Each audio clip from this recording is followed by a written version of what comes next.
Hello everyone, welcome to পিকুস blog and lifestyle. তোমরা সকলে কীরকম আছো? আশা করছি ভালো আছো। আমিও বেশ ভালো আছি। সকালবেলা এই ঠাকুর দেওয়া থেকে ব্লগটা আমার শুরু করলাম। তো মনটা খুবই ভালো লাগছে বাড়িতে এসে, আর বিশেষ করে ভালো লাগছে যে এত শখ করে কেনা সিংহাসনটা আমার ঠাকুর দিতে পারছি। প্রত্যেক দিনই মা এসে ঠাকুর দিয়ে যায়, সিংহাসন পুছে যায়, মাই সব করে যায়, ঘরের সমস্ত পোছাপুছি, আর এসে কোনো ঝামেলা থাকে না আমার। তো আমি ভাবলাম যে ঠাকুরটা দিয়ে নিই। আর সবচেয়ে বেশি ভালো লাগে কি বলো তো, সুন্দর সিংহাসন হলে আর যদি অনেক ফুল হয়, বেশ সাজিয়ে গুজিয়ে দেবো, বেশ ভালো লাগে।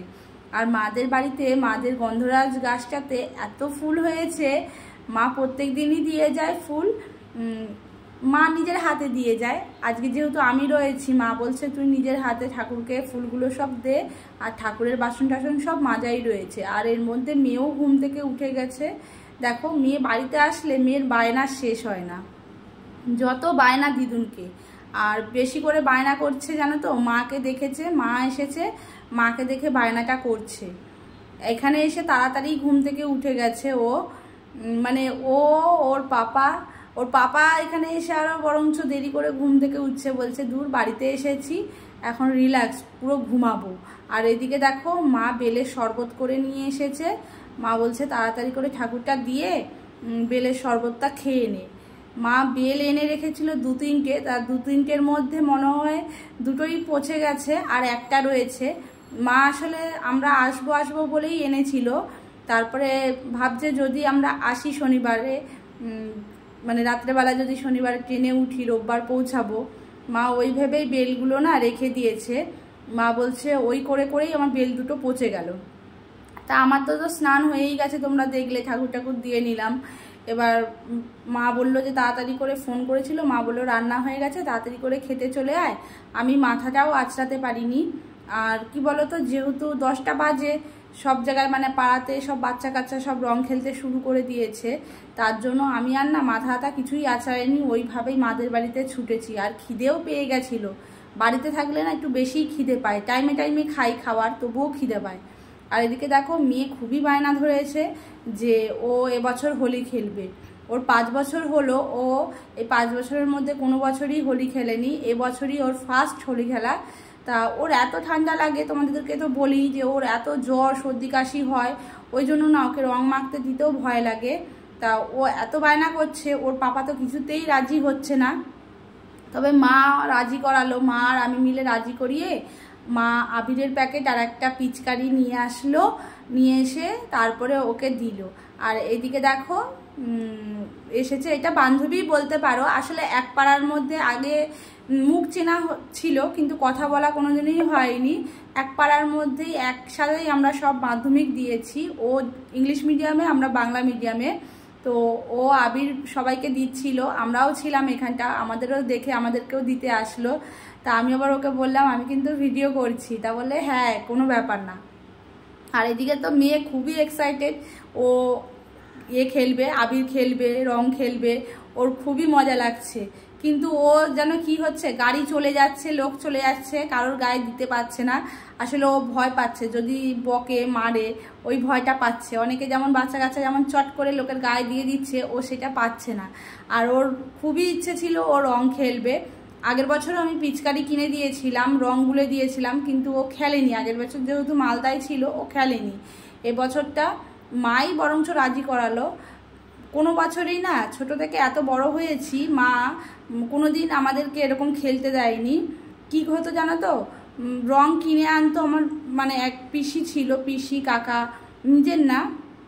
তো ওরা আমাদেরকে না রং, তারপরে বাজি ঠাজি সবই কিনে দিত। মানে যখন কালী পুজো হতো, মা এগুলো কোনো কিছুটাই কিনে দিত না, কোনোদিনই কিনে দেয় না মা, এইসব পছন্দই করে না। তবে নিজেরা কি করতাম জানো তো, নিজের বালতিতে রং গুলে নিজেই একা খেলতাম ছোটোবেলাতে, কারোর সাথে খেলতে পেতাম না। কিন্তু আমার মেয়ের বেলা আবার পুরোটাই উল্টো, মা আর বলছে কেন খেলবে না, ও খেলুক এক দিন। আর ওর জন্য, মেয়ের জন্য আমরাও সব মানে আবির মেখে ভূত হয়েছি। দেখতেই পাচ্ছ আমি কতটা আবির মেখেছি, কোনোবারই এরকম আবির মাখি না। আর এটা হলো মাদের পাশে থাকে বৌদি। আমি বলছি বৌদি দাঁড়াও, তোমাকে একটু ভিডিও করব। তা আমাদের রং মাখা হয়ে গেছে, মানে আবির মাখা হয়ে গেছে, তখন আর ভিডিও করা হয়নি। আর বৌদির সবাইকে, আমাকে, আমার মাকে, বিশেষ করে আমাকে আর আমার বরকে এতটাই আবির মাখিয়ে দিয়েছে সে বলবার মতো না, মাথাটা সব আবিরে ভূত করে দিয়েছে। আর মেয়ে বলছে পাপা তোমাকে আমি আবির মাখাবো। তো আমার বড় বেরিয়ে এসে মেয়ের হাতে আবির মাখলো, ওর মাথাটা পুরো ভর্তি হয়ে গেছে। আর ও না বলছে কি জামার মধ্যে আবির লেগে যাবে, রং লেগে যাবে, আমি জামা নষ্ট হয়ে যাবে, আমি খালি গাতেই থাকবো। তাই আমি বলছি ভিডিও করবো কি করে, বলছে ও তুমি ওইভাবেই করো, কোনো ব্যাপার না। আর এইদিকে দেখো একজন যাচ্ছিল, মা তাকে আবির মাখিয়ে দিচ্ছে, মেয়েও মাখাবে বলে দাঁড়িয়ে রয়েছে, কিন্তু ভয় পাচ্ছে, মেয়ে মাখাতে পারছে না।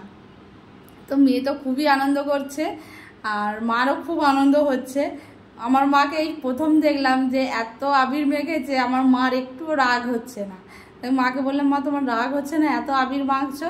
বলছে না তোদেরকে খেলতে দিইনি, ভুলই করেছিলাম মনে হয়।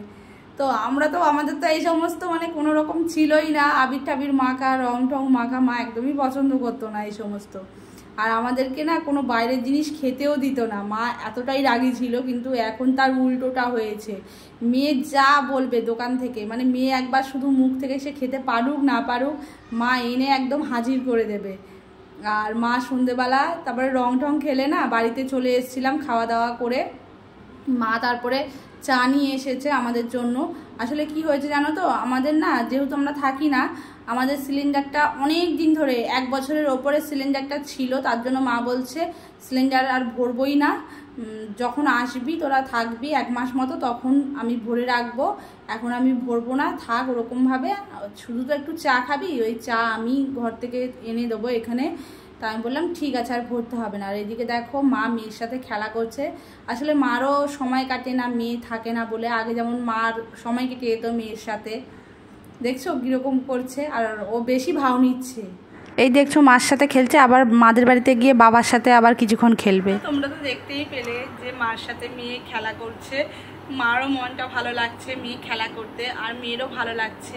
আসলে দুজন আগে যখন একসাথে ছিল, তো মার সাথে মেয়ে ঘুমাতো, খেলতো, মাই ওর বন্ধু ছিল আর মায়ের বন্ধুই ও ছিল। তো মা খুবই মিস করে, ও যেহেতু একটু বড় হচ্ছে তো ও অতটা মিস করে না দিদুনকে, কিন্তু দিদুন খুবই মিস করে আমার মেয়েকে, মা খুবই মিস করে, মার খুবই খারাপ লাগে। মা বলে তোদের এখানে ট্রান্সফার হয়ে আসলে খুবই ভালো হয়। আসলে কি বলো তো, মা বাবা দুজনেই তো একা এখানে থাকে। এবার আমি ছিলাম একটু, মানে মার একটু মনটা একটু কম খারাপ হতো, কিন্তু আমি যেহেতু চলে গেছি, মা একা একা থাকে। আর কতক্ষণ বসে বসে টিভি দেখবে মানুষে বলো, মানুষের কতক্ষণ টিভি দেখতে ভালো লাগে, আর কতক্ষণই বা গল্প করতে ভালো লাগে, নিজের লোক না থাকলে ভালো লাগে কখনো? তো মারও ওরকম ভালো লাগে না। তো মা বাবাকে নিয়ে একটু চিন্তা করি, কিন্তু ঠাকুর না চাইলে তো কোনো সময় আমি এখানে আসতে পারবো না। না, চেষ্টা করছি, চেষ্টায় রয়েছে বর যে কতক্ষণে ট্রান্সফার হয়ে আসবে এখানে। আমাদেরও ভালো লাগে না যে বাড়ি ঘর দর ছেড়ে, শখ করে এত সুন্দর করে ঘর দোয়ার করে ছেড়ে চলে যেতে। কার মন চায় বলো? কারোরই মন চায় না। আমার মন পড়ে থাকে এখানে বাড়ির জন্য, কিন্তু কিচ্ছু করবার নেই। হয়তো ওখানে রয়েছি, 3 জনে আনন্দ করছি, মজা করছি, এই আনন্দগুলো আবার এখানে হতো না বাড়ি থাকলে, ওখানে হচ্ছে। মানে কি বলবো, এইখানে যেটা হচ্ছে ওখানে সেটা হচ্ছে না, ওখানে সেটা হচ্ছে এখানে হচ্ছে না, এরকম মানে মিল খাচ্ছে না। কিন্তু তবুও বলবো যে বাড়ি থাকলেই হয়তো ভালো হয়। ঠাকুরের ইচ্ছায় যদি এখানে চলে আসতে পারি খুবই ভালো হবে। আসলে কি বলতো, আমি আমার শ্বশুরবাড়ি নিয়ে চিন্তা করি না, কারণ শ্বশুরবাড়িতে প্রচুর লোকজন, এখানে কারোর শরীর খারাপ হলে নিয়ে যাওয়ার মতো লোক রয়েছে। কিন্তু আমার মা বাবা যেহেতু একদমই একা এখানে, কতক্ষণে আমার মাস্তুতো দাদারা খবর পাবে শরীর খারাপ হয়েছে, আসবে, ডাক্তারখানায় নিয়ে যাবে, আস্তে আস্তে অনেকটা টাইম হয়ে যাবে। ওইটা নিয়ে আমার চিন্তা করি। সবারই তো বয়স হচ্ছে বলো, ওইটা নিয়েই চিন্তা করা আমার, আর কিছু না। তো চলো আজকে আর বেশি ভিডিওটা বড় করব না, এখানেই শেষ করে দেবো। ততক্ষণের জন্য তোমরা ভালো থাকো, সুস্থ থাকো, আর একটা লাইক করে দিও, শেয়ার করে দিও, আমার চ্যানেলটাকে সাবস্ক্রাইব করে আমার পাশে থাকবার অনুরোধ রইল তোমাদেরকে। তাহলে চলো আজকের মতো টাটা।